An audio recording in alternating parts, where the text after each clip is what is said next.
Now you're going to hear from Peter. Peter has the distinction of being the one person, I think, in our group who also has some Greekness in him. Everybody else has Greekness on top of them now. And it's going into them very fast by talking to you. Hello, Peter. Hello. My question is that writing in a second language must have been really difficult, especially because the play's main character requires so much clever wordplay. And I was wondering if you're as happy with the outcome of the English play as you are with your first language Greek production of it. Although I'm not well known for my modesty, I would say yes, but I can also tell you that foreign people who also know very well Greek, consider the English play in some respects even better than the original. And to add to this, I would like to mention the fact that English is to quote Shakespeare, my second best language. Because all my literature I read was in English. When I was young, I was lucky enough to have as a friend Graham Greene, his brother Hugh Greene, the BBC man. I was his witness to his last marriage. And although, that's why I stress the fact that I have not translated, because a translator's job is a very difficult one. I will never venture to translate any of my other plays, but especially this one. I knew that nobody could be sufficient to give a monic in English. And since I love monicking so much, I decided to do it myself, and I believe that I have not failed. Thank you very much. And how is your Greek, Peter? I can't speak Greek. You can't? I wish that I could, but my parents never forced me into Greek school, unfortunately. Mm-hmm. So, yeah. Well, last time I talked with students, it was at as I mentioned in my fax to Dia, at the St. Petersburg University, where all the students spoke, and during the lesson, only Greek. Huh. And what was worse for them is when their teacher, who is a famous linguist,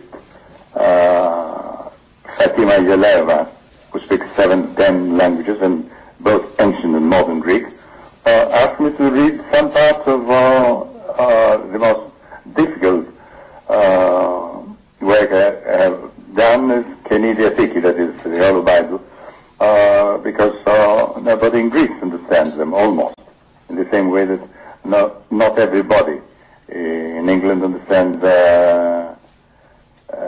Finnegan's Wake. So, and the funny thing is that I'm trying to suggest to you and Dia a method of learning Greek. When the end of the conversation I had with them, their teacher asked me whether I wanted to hear how she works with their students. I said, of course, you're going to do it with pleasure. And she asked them to read, as she said, some Greek poems. And everybody, and there were only girls, incidentally. It was the second year, and the boys have left after the first year, all the boys.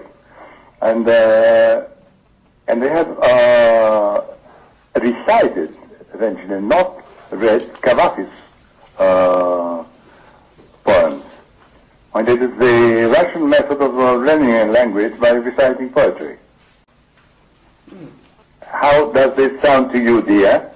Sounds better to me that we teach Greek through reciting plays or playing plays or Yes, acting. and you can start with my play. Exactly. See? Thank you very much. Thank you. And now Jeff is coming up, Jeff Trivella, to ask you a question. Mm-hmm. How you doing, Mr. Tacopoulos? How are you? Not bad. I know you haven't finished it yet, but can you give us a preview about the format or the content of your two-part Monacan novel? Like, is there going to be a set plot or more Monacan characters? This is, you want a short summary of the Canadian novel? Yeah. Well, in short, Monacan starts at the almost at the end of his life, preparing his leaving life for good, and he reminisces all his past, how he was born, and he wants through modern Greek history, and then the second volume he leaves for Europe to find to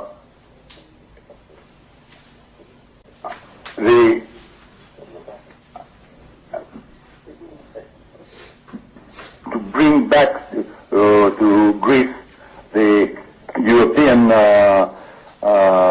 method of thinking, so to come back as the savior of his country. In a few words, but meanwhile,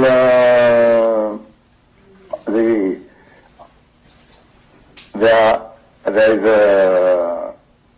in order to facilitate its reading, there are parts of the correspondence of the other Monacan to be when she was young, with another friend of hers in plain Greek superficial way of writing and thinking.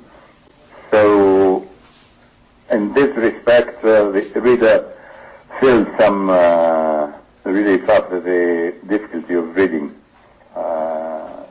my own new writing. But this is a work that unfortunately not even I can translate or rewrite in English. Yeah. All right. Thank you very much. And now Alejandra is going to come and talk to you. Alejandra Rodriguez. That's a very nice name. A very promising name. It must be Spanish, isn't it? Speak up. Hi. Hello. Hi.